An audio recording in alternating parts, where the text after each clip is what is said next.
اس کو پیسوں کی ضرورت تھی اور مجھے اس کے جسم کی۔ میرے اندر کا شیطان پوری طرح جاگ چکا تھا۔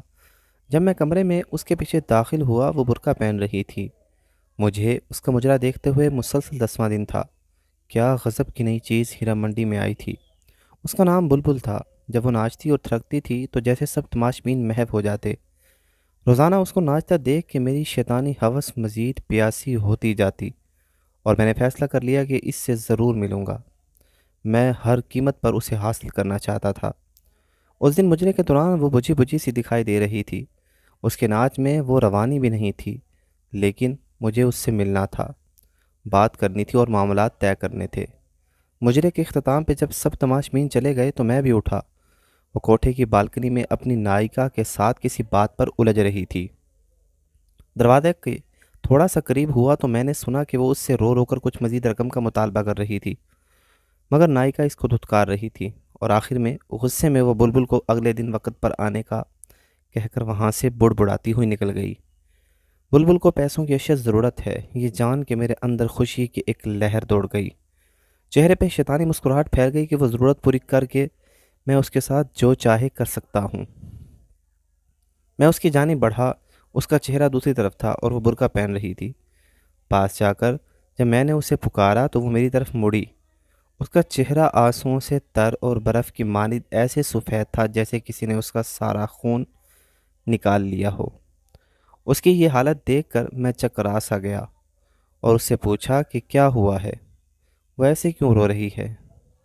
میری طرف دیکھتے ہوئے وہ چند لمحے خاموش رہی اور میرے دوبارہ پوچھنے پر گھٹی گھٹی آواز میں بولی، ماں مر گئی۔ کیا؟ جب مجھے اس کی سمجھ نہیں آئی تو وہ بے اختیار روتے ہوئے دوبارہ بولی کہ آج میری ماں مر گئی۔ اس جواب سے جیسے میرے منہ کو تالا لگ گیا۔ میری شیطانی ہوس جس کو پورا کرنے کے لیے میں اس کی جانب آیا تھا، مجھ سے میلوں دور بھاگ گئی۔ تو تم یہاں کیا کر رہی ہو؟ میں نے غصے اور حیرت سے اس سے پوچھا۔ کفن دفن کے پیسے نہیں ہیں میرے پاس، اس لیے میں مجرا کرنے آئی تھی، مگر نائکا آج پیسے ہی نہیں دے رہی، کہتی ہے بہت مندی ہے۔ تماشبین کوٹھے پر نہیں آتے، جو آتے ہیں وہ پہلے کی طرح کچھ لوٹاتے نہیں۔ وہ کہہ رہی ہے کہ عیدی والوں سے اپنی ماں کے کفن و دفن کا انتظام کروا لو۔ اتنا کہہ کر وہ برقع پہن کر کوٹھے سے باہر نکل آئی۔ میں بھی اس کے پیچھے چل پڑا۔ میں تمہاری ماں کے کفن دفن کا بندوبست کرتا ہوں۔ وہ چند لمحے مجھے مشکوک نظروں سے دیکھتی رہی اور پھر خاموشی سے میرے ساتھ بیٹھ گئی۔ گاڑی ٹیکسالی سے باہر نکالتے ہوئے میں نے بلبل سے اس کے گھر کا پتہ پوچھا۔ وہ علاقہ میرے لیے نیا نہیں تھا، کئی بار میں وہاں سے گزرا ہوا تھا۔ میں نے گاڑی کو اس طرف موڑ دی۔ سارا راستہ وہ خاموشی سے روتی رہی۔ میرے پاس اس کو تسلی دینے کے لیے الفاظ بھی نہیں تھے۔ کچھ دیر میں بلبل کے گھر پہنچ گئے۔ یہ چھوٹا سا ایک کمرے کا گھر تھا۔ صحن کے بیچ میں چارپائی پر اس کی ماں کی لاش ایک گدلے کمبل میں لپٹی پڑی تھی۔ صحن میں بلب کی پیلی روشنی وہاں بسنے والوں اور گھر کی حالت چیخ چیخ کر عیاں کر رہی تھی۔ چارپائی کے پاس دو بوڑھی عورتیں بیٹھی تھیں۔ ایک کی گود میں 7-8 ماہ کا بڑا گول مٹول اور پیارا سا بچہ کھیل رہا تھا۔ آدھی رات ہونے کو آئی تھی۔ جیسے ہی بلبل گھر میں داخل ہوئی، وہ بوڑھی عورتیں بچہ اسے سونپتے اور دیر آنے کی وجہ سے ناراضگی کا اظہار کرتے ہوئے وہاں سے رخصت ہو گئیں۔ بلبل بچے کو لے کر کمرے کی طرف گئی۔ بچہ بہت بے قرار تھا اور پھر وہ اس کی چھاتی سے لپٹ گیا جیسے صبح سے بھوکا ہو۔ کیا یہ بلبل کا بچہ ہے؟ یہ ایک نیا انکشاف تھا کہ بلبل شادی شدہ بھی ہے۔ چند لمحوں بعد وہ کمرے سے باہر آئی، مجھے یوں ہی کھڑا دیکھ کر پھر کمرے میں گئی اور ایک پرانی کرسی اٹھا لائی۔ سیٹھ جی معذرت، میرے گھر میں آپ کو بٹھانے کے لیے کوئی چیز نہیں ہے، وہ کرسی رکھتے ہوئے شرمندگی سے بولی۔ میں سر ہلاتے ہوئے اس کرسی پر بیٹھ گیا۔ کچھ سمجھ نہیں آ رہا تھا کہاں سے شروع کروں۔ تمہارا اصل نام کیا ہے؟ بلبل، بالآخر میں نے اس سے پوچھا۔ وہ چپ رہی، شاید بتانا نہیں چاہ رہی تھی۔ افشاں، میرے دوبارہ پوچھنے پر اس نے آہستہ سے کہا۔ بہت افسوس ہوا تمہاری ماں کی وفات کا۔ وہ خاموش رہی۔ تمہارا باپ بھائی کوئی ہے؟ اس نے خاموشی سے نہیں میں سر ہلایا۔ یہ بچہ تمہارا ہے؟ اس نے پھر خاموشی سے ہاں میں سر ہلایا۔ تمہارا شوہر کہاں ہے؟ چند لمحوں بعد وہ بولی، چھوڑ گیا۔ تم ہیرا منڈی کیسے گئی؟ تم مجھے ناچنے گانے والی تو نہیں لگتی۔ اب وہ نظریں اٹھا کر مجھے دیکھتی ہوئی بولی، سیٹھ جی قسمت وہاں لے گئی۔ گھر میں کوئی مرد نہیں تھا، ایک بیمار ماں اور بچے کی ذمہ داری تھی۔ کہیں اور کام نہیں ملا تو ناچ چاہتے ہوئے بھی مجبوراً یہ راستہ اختیار کرنا پڑا۔ کچھ عرصے تک نائکا نے ناچ گانا سکھایا اور پھر دھندے پر بٹھا دیا۔ وہ مجھے مجرا کرنے کے لیے روزانہ 200 روپے دیتی ہے اور ساتھ میں تماش بینوں کا بچا کھچا کھانا جو میں گھر لا کے اپنی ماں کو کھلاتی ہوں اور خود بھی کھاتی ہوں۔ برقعے میں آتی جاتی ہوں جس سے محلے میں کسی کو پتہ نہیں چلتا اور ایک بھرم قائم ہے۔ سیٹھ جی، ایسی کتنی ہی بے سہارا گمنام لڑکیاں معاشی حالات کے ہاتھوں مجبور ہو کر ان کوٹھوں پر ناچنے پر مجبور ہیں۔ آپ لوگوں کو کیا پتہ وہ کتنی مجبور ہو کر یہ قدم اٹھاتی ہیں۔ کوئی لڑکی اپنی خوشی سے یوں سب کے سامنے اپنا جسم اپنی عزت نیلام نہیں کرتی۔ جو لڑکیاں ایک بار اس دلدل میں گر پڑتی ہیں پھر وہ دھنستی ہی چلی جاتی ہیں اور پھر اس میں ہمیشہ کے لیے ڈوب جاتی ہیں۔ یہ سب کچھ بتاتے ہوئے افشا کے لہجے میں بے بسی اور بے چارگی تھی، جیسے وہ کسی ناکردہ گناہوں کی سزا کاٹ رہی ہو۔ میں کچھ دیر اس کے چہرے کو دیکھتا رہا، پھر برس سے چند نوٹ نکالے اور اس کے ہاتھ میں تھماتے ہوئے بولا، کل اپنی ماں کی تدفین کروا لینا اور اپنے بچے کے لیے کچھ خوراک اور گھر کے لیے راشن پانی لے لینا۔ وہ اتنے سارے نوٹ ایک ساتھ دیکھ کر حیران ہو گئی۔ کیا ہوا؟ میں نے اس کو یوں چپ دیکھتے ہوئے پوچھا۔ سیٹھ جی، مجھے ان روپوں کے بدلے کیا کرنا ہوگا؟ وہ ڈرتے ڈرتے پوچھ رہی تھی۔ شاید یہ سوچ رہی تھی کہ ان نوٹوں کے بدلے سیٹھ پتہ نہیں کب تک اس کا جسم نوچے گا، کب تک اس کو سیٹھ کی رکھیل بن کر رہنا پڑے گا۔ اس کی بات سن کر مجھے اپنے آپ سے اتنی نفرت ہوئی کہ میں خواہش کرنے لگا کہ زمین پھٹ جائے اور میں اس میں سما جاؤں۔ مجھے احساس ہوا کہ میں ذلت اور اپنے کردار کی پستی کی آخری حد کو چھو رہا تھا۔ میں اس بے حسی معاشرے میں ایک تنہا اور بے سہارا لڑکی کی مدد کر رہا تھا، مگر وہ اس کو بھی ایک ڈیل کے طور پر سمجھ رہی تھی۔ شاید جہاں سے میں اٹھ کر آیا تھا وہاں پر جانے والے لوگوں سے بغیر کسی وجہ کی مدد کی توقع نہیں کی جاتی۔ میں نے لرزتی آواز میں جواب دیا، تمہیں کچھ نہیں کرنا پڑے گا اور تم اب کوٹھے پر مجرا کرنے نہیں جاؤ گی، اپنے گھر میں رہو گی، ہر مہینے تمہیں منی آرڈر مل جائے گا۔ تم نے کرنا بس یہ ہے کہ یہ جو بچہ تمہاری گود میں ہے اس کی تربیت ایسے کرو کہ یہ ایک دن بڑا ہو کر تمہارا سہارا بن سکے۔ یہ جو رقم میں بھجواؤں گا یہ تم پر قرض ہے۔ جب تمہارا بیٹا جوان ہو جائے گا، ایک قابل انسان بن جائے گا، تو تم مجھے واپس کر دینا۔ افشاں حیران پریشان کھڑی مجھے دیکھ رہی تھی۔ اس انسان کو جس کے سامنے ابھی وہ ناچ کر آئی تھی، وہ اس سے ایسی باتیں کر رہا تھا، پھر وہ بے آواز رو پڑی۔ مجھ سے وہاں رکا نہیں گیا۔ میں نے افشا کے گھر کا پتہ لیا اور اس کو اپنا کیا وعدہ یاد دلا کر وہاں سے رخصت ہو گیا۔ سارے راستے میں یہی سوچتا رہا، مجھے تم سے کچھ نہیں چاہیے، مجھے تم سے کچھ نہیں چاہیے افشاں۔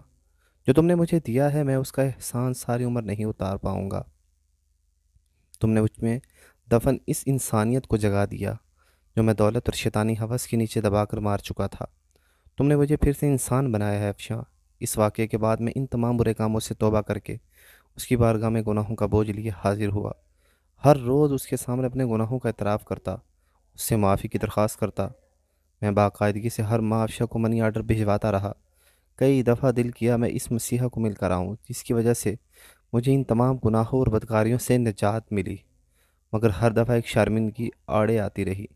کبھی میں اپنی شیطانی ہوس کے لیے اس کا پیاسا تھا اور پھر وقت گزرتا چلا گیا، دن مہینوں میں بدلنے لگے اور مہینے سالوں میں تبدیل ہوتے گئے، مگر میں افشا کو بھولا نہیں تھا۔ وہ بھی میری طرح بوڑھی ہو گئی ہوگی اور اس کا بیٹا بھی جوان ہو گیا ہوگا، پتہ نہیں کسی قابل بنا ہوگا، اپنی ماں کا سہارا بنا ہوگا کہ نہیں۔ میرے بچے جوان ہو گئے تھے۔ زندگی اتار چڑھاؤ کے ساتھ مسلسل چل رہی تھی۔ ایک شام چھٹی کے دن جب میں اپنے گھر میں موجود تھا تو ملازم نے آ کر مجھے بتایا کہ ایک عورت اور اس کے ساتھ ایک جوان لڑکا آپ سے ملنے آئے ہیں۔ کون ہیں؟ معلوم نہیں صاحب، پہلی بار ان کو دیکھا ہے، ملازم نے مؤدبانہ لہجے میں جواب دیا۔ اچھا، انہیں ڈرائنگ روم میں بٹھاؤ، میں آ رہا ہوں۔ کون ہو سکتا ہے؟ یہی سوچتے ہوئے میں ڈرائنگ روم کی طرف بڑھا۔ ایک عورت پر نور چہرہ کے ساتھ سفید بڑی چادر میں خود کو چھپائے ہوئے ہاتھ میں ایک پرانی سی ڈائری لیے کھڑی تھی، اور اس کے ساتھ اچھے کپڑوں میں ملبوس ایک بڑا ہینسم نوجوان کھڑا تھا۔ اس لڑکے کو میں جانتا تھا، وہ ہمارے علاقے کا نیا ڈی ایس پی احمد تھا۔ سلام سیٹھ جی، میں افشاں ہوں اور یہ میرا بیٹا احمد۔ جو ہی اس نے افشا کا نام لیا میرے ذہن میں اس کا ماضی کا چہرہ گھوم گیا، اور پھر مجھے پہچاننے میں دیر نہیں لگی کہ وہ افشاں تھی۔ آپ مجھے پہچان گئے نا؟ میں نے سر ہلاتے ہوئے ہاں میں جواب دیا اور ان کو بیٹھنے کا اشارہ کیا۔ افشاں پھر اپنے بیٹے سے مخاطب ہو کر بولی، احمد بیٹا، یہی ہیں میرے مسیحا جن کی بدولت تمہاری ماں گندگی کے دلدل میں گرتے گرتے نکلی، اور یہی ہے جو تمہارے پڑھائی کا تمہیں یہاں اس مقام تک لانے کا ذریعہ ہے۔ میں ان کو جانتا ہوں امی جان، ان کا شمار علاقے کے معزز ترین افراد میں ہوتا ہے، مگر میں یہ نہیں جانتا تھا کہ مجھے اس مقام پر لانے میں ان کا کردار سب سے اہم ہے۔ سیٹھ صاحب، جس طرح آپ ہم بے سہارا اور بے کس لوگوں کی زندگی میں مسیحا بن کر آئے، اس کا احسان ہم کبھی نہیں بھولیں گے۔ احمد بڑی مشکور نظروں سے دیکھتا ہوا بڑی عاجزی سے بول رہا تھا، ایسے کہہ کر آپ لوگ مجھے شرمندہ مت کریں۔ میں نے افشاں کی طرف دیکھتے ہوئے کہا، آج اس کو پکارتے ہوئے بے اختیار میرے منہ سے افشاں بہن نکل گیا۔ میں خود حیران تھا مگر یہ سچ تھا۔ افشاں صوفے سے اٹھی اور آگے بڑھ کر پرانی سی ڈائری مجھے تھماتے ہوئے کہنے لگی، سیٹھ جی، اس میں وہ تمام حساب درج ہے، میری ماں کی تدفین سے لے کر آپ کے آخری منی آرڈر تک۔ میں نے ایک ایک پائی کا حساب رکھا، آپ کے دیے پیسوں کا امانت کے طور پر استعمال کیا، اپنے بیٹے کو ایک قابل انسان بنایا۔ آپ نے مجھے 22 سال پہلے کہا تھا کہ یہ قرض ہے، اور یہ تب تک واپس کرنا جب تمہارا بیٹا ایک قابل انسان بن جائے۔ کچھ لمحے خاموش رہنے کے بعد افشاں پھر سے بولی، سیٹھ جی، آج وہ وقت آ گیا ہے، میں آپ کے احسانوں کا بوجھ تو میں نہیں اتار سکتی، مگر جو پیسے آپ نے مجھے دیے تھے میرا بیٹا وہ ضرور اتارے گا، اور آپ سے درخواست ہے آپ انکار مت کریں۔ میں افشاں کو بڑی تحسین نظروں سے دیکھ رہا تھا، آخر اس نے وہ کر ہی دکھایا۔ یقیناً قول و قرار کو نبھانا، وعدہ پر قائم رہنا ایک اچھے کردار کے حامل انسان کی بڑی نشانی ہے۔ یہ سب سن کر میرے دل میں اس کی عزت اور احترام اور بڑھ گئی۔ میں نے تم کو بہن کہا ہے افشاں بہن، اور میں کیسے تم سے یہ پیسے واپس لے سکتا ہوں؟ مجھے یوں شرمندہ مت کرو۔ میرے رکے رکے الفاظ میں پیسے نہ لینے کی معذرت چھپی تھی، مگر وہ بازی تھی، مجھے اس کے سامنے ہار ماننا پڑی، اور وہ تمام پیسے جو میں اس کو منی آرڈر کی صورت میں بھیجتا تھا اس کو واپس لینے کی حامی بھرنی پڑی۔ پھر وہ دونوں مجھے اپنے نئے گھر کا پتہ دے کر اور آنے کی تاکید کر کے وہاں سے چلے گئے۔ ارم، میں نے تمہیں کس سے ملوانا ہے؟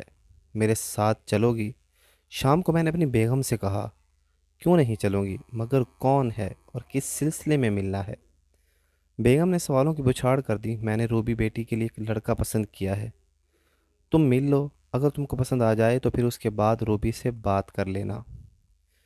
میں نے مختصر لفظوں میں اسے وجہ بتائی۔ اگلے دن میں اور میری بیگم ارم ناز افشاں کے گھر میں تھے۔ ارم کو بھی احمد بہت پسند آیا۔ ہم نے پھر افشاں سے احمد اور روبی کی نشتے کی بات کی۔ افشاں کو بھلا اس سے کیا اعتراض ہو سکتا تھا، وہ پھولے سے نہیں سما رہی تھی، اور یوں میری بیٹی کا رشتہ افشاں کے بیٹے احمد سے طے ہو گیا۔ وہ تعلق جو ایک طوائف اور تماشبین جیسے گندے رشتے سے شروع ہوا تھا، اس کا اختتام ایک نہایت مہذب رشتے کی شکل میں ہوا۔ یہ سچ ہے کہ ہر انسان کو قدرت سدھرنے کا موقع ضرور دیتی ہے، کبھی گندگی کے ڈھیر سے اس کو ایسا سبق سکھا دیتی ہے، کبھی دو بھٹکے لوگوں کو ملا کر سیدھے راہ پر لے آتی ہے، اور انسان ساری زندگی اسی کے مطابق گزارنے کو فخر محسوس کرتا ہے۔ کبھی وہ طوائف اور میں تماشبین تھا، مگر آج وہ میری منہ بولی بہن، اس کا بیٹا میری بیٹی کا شوہر ہے، اور مجھے ان دونوں رشتوں پر